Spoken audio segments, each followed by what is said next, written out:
परमैन की टीम की बारी आती है तो वो भी उड़ने लगते हैं और सामने एक जंगल होता है और वहाँ पर एक साइन बोर्ड होता है जहाँ पर लिखा होता है अपने चोगे यहाँ उतारो। तो वो सब चोगे अपने निकाल कर तह करके वहाँ पर रख देते हैं और जंगल के अंदर जाने लगते हैं। और जैसे जैसे वो जंगल के अंदर जाते रहते हैं तो फिर धीरे धीरे मानो अंधेरा बढ़ता ही जाता है और अजीब सी आवाज़ें भी आने लगती है जानवरों की, जिससे परमैन और बाकी सब कहते हैं कि थोड़ा आसपास ही रहना चाहिए, ज़्यादा हमें इधर उधर नहीं रहना चाहिए, जल्दी हमें जंगल को पार करना पड़ेगा। तो जब वो जा ही रहे होते हैं तो उन्हें थोड़ा ऐसा लगता है कि एक कुछ चीज़ हमारे पीछा कर रही है, मगर वो उतना उस पर ध्यान नहीं देते और वो सीधे से चलते जाते हैं। और उसके बाद थोड़ा आगे चलते चलते अचानक से कहीं से एक जानवर की आवाज़ आने लगती है। तो परमैन और बाकी सब रुक जाते हैं और थोड़ा आसपास नजर देते हैं। और तभी अगर आपके दिमाग में ये बात घुस नहीं रही है कि यहाँ पर क्या हो रहा है, तो आप दो तरह से लोग हैं, एक जो भूल चुके हैं कि इसके पहले वाले पार्ट में क्या हुआ था, और दूसरे जो इस चैनल पर नए हैं। तो अगर आपको समझना ही है तो ऊपर आई बटन में वीडियो शो हो रही होगी, तो वहाँ जाइए और इस वीडियो को कंप्लीट देखिए, वरना ये घंटा समझ आएगी। और नीचे भी एक डिस्क्रिप्शन में लिंक है, उसमें भी मैंने इसकी पहले वाली वीडियो की लिंक दी है, तो जाके देख लीजिए। और अगर आप फिर भी डिटेल नहीं चाहते इधर उधर जाएं तो इस वीडियो को लाइक कर दीजिए, और अगर चाहते हैं कि इससे रिलेटेड और भी बहुत सी वीडियो मिले तो इस चैनल को सब्सक्राइब कर लीजिए, और अगर वो भी करने का मन नहीं है तो सिर्फ लाइक करके छोड़ दीजिए। धन्यवाद। एक अजीब सा जानवर उनके ऊपर हमला कर देता है, जो दिखने में तो शेर जैसा होता है, लेकिन उसका चेहरा किसी काले भेड़िया जैसा होता है और उसका पूरा शरीर भी काला रंग का होता है। और वो तभी एक आता है तो परमैन और रॉन मिलकर उसे मारते हैं और उसे हराते उसे वहाँ से भगा देते हैं। तो परमैन कहता है ये तो ईजी था, हमने उसे बड़े आराम से हरा दिया, पता नहीं क्यों बाकी सब लोग इतनी बुरी तरह से घायल हो गए। तभी रॉन कहता है एक मिनट रुक जाओ, वो मेंटस था। तो परमैन कहता है क्या मेंटस क्या होता है? रॉन कहता है कि मेंटस एक प्रकार का जानवर होता है जो हमेशा झुंड में शिकार करता है और वो कभी अकेला नहीं आता।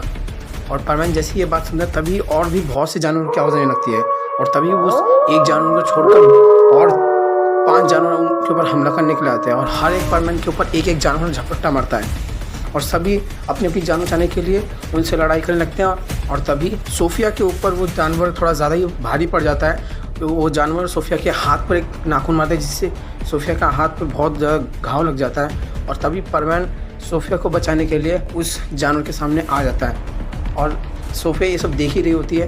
और तभी वो जानवर जैसे ही मित्सु ऊपर अपना पंजा मारने जाता है, तभी मित्सु थोड़ा नीचे झुक करके एक मुक्का उसके मुंह पे सीधा मारता है, जिससे उस जानवर का जबड़ा पूरी तरह से टूट जाता है और वो ऊपर ही बेहोश हो जाता है। तो बाकी चारों वहाँ से भागने लगते हैं जानवर, लेकिन थोड़ा सा मित्सु को भी गर्दन में थोड़ी लग जाती है और थोड़ा सा खून निकलने लगता है। और तभी रॉन और बाकी सब परमैन को देखने के लिए आते हैं, तो बोलते हैं बाप रे ये तो बहुत ज़्यादा खून बह रहा है। तभी सोफिया अपने पॉकेट से एक रुमाल निकालती है और फिर परमैन के गले के पास जहाँ पर घाव लगाता है वहाँ पर लगा देती है। तभी परमैन कहता है नहीं, मेरे को इस रुमाल की ज़्यादा ज़रूरत नहीं है, तुम्हें ज़रूरत है, क्योंकि तुम्हारे हाथों में बहुत ज़्यादा बड़ा घाव लगा है, मेरे से कई गुना ज़्यादा, तो तुम्हें इसे लगा देना चाहिए।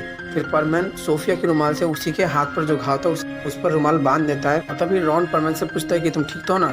परमैन कहता है कि हाँ मैं ठीक हूँ, मैं चल सकता हूँ। तो फिर वो आगे चलते हैं, तो देखते ही सामने एक नदी होती है, लेकिन उन्हें ये समझ नहीं आ रहा होता कि वो नदी पार कैसे करे, क्योंकि आसपास कहीं भी कोई पुल नहीं होता और वहाँ पर लिखा होता है कि तुम्हें अपने दिमाग की शक्ति के बलबूते ही इस नदी को पार करना है। और फिर परमैन, रॉन और बाकी सारी टीम मेंबर्स ये सोच ही रहे होते हैं कि इस नदी को पार कैसे करा जाए। ये सोचते होते उन्हें थोड़ा टाइम लगता है, और फिर रॉन कहता है कि हमें जल्दी सोचना होगा, टाइम हमारे हाथ से निकल जा रहा है। तभी लूसिया सबको बुलाती है और कहती है ये देखो यहाँ पर मुझे क्या मिला है। तो सभी परमैन वहाँ जब देखते हैं तो वो देखते हैं कि वहाँ पर कुछ बेलें रखी हुई है। तो परमैन कहता है क्या है, ये तो सिर्फ बेलें हैं, तो इससे हम क्या करेंगे? लूसिया कहती है कि ये नॉर्मल बेल नहीं है, बहुत ही ज़्यादा मजबूत बेलें हैं, ये कम से कम 50 किलो वजन आराम से उठा सकते हैं। परमैन कहता है तुम्हारा कहने का मतलब है हम इस बेल के सहारे पूरी बड़ी सी नदी को पार करेंगे? वो कैसे? तो रॉन कहता है हाँ हम इसे पार जरूर कर सकते हैं नदी को, बस हमें कोई ऐसी चीज़ लेनी पड़ेगी जिससे हम इस बेल को बांध सके, और वहाँ दूसरी साइड जो पेड़ है उससे हम लिपटा के इसे बांध सकते हैं, और इस बेल के सहारे हम पकड़कर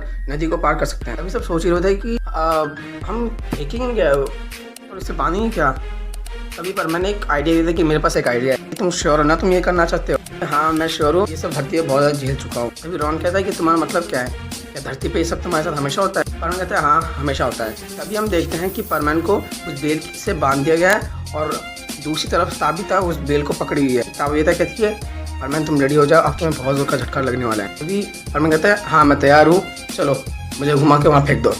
तभी ताबिता अपनी पूरी ताकत से परमैन को घुमाने लगती है और बहुत जोर से हवा चलने लगती है, क्योंकि परमैन इतनी स्पीड से घूम रहा होता है कि वह समझ भी नहीं आता मैं जा कर रहा हूँ। तभी ताबिता झटके से उसे छोड़ देती है, जिससे परमैन दूर जाके पूरी नदी की दूसरी साइड गिरता है और वो एक पेड़ से टकरा जाता है। तभी रॉन चिल्ला कहता है तुम ठीक तो हो ना?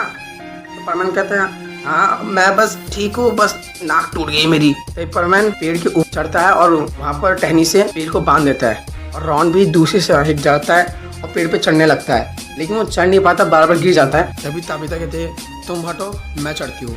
फिर ताबिता बेल को पकड़कर पेड़ के ऊपर चढ़ने लगती है और वो झटाक से पेड़ पर चढ़ जाती है और फिर बेल को पेड़ से बांध देती है और नीचे पेड़ से नीचे कूद जाती है। तभी रॉन कहता है सच में तुम्हारे में ताकत बहुत है?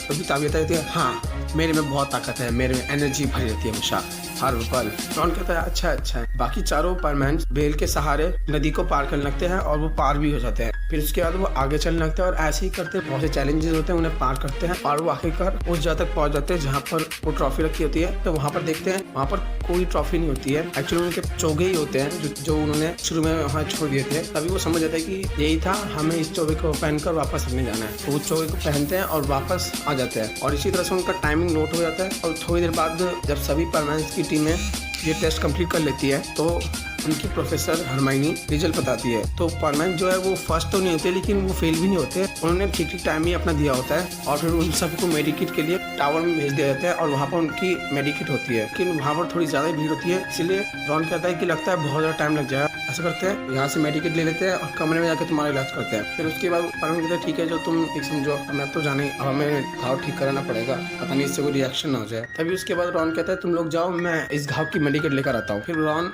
मेडिकल चेम्बर में चला जाता है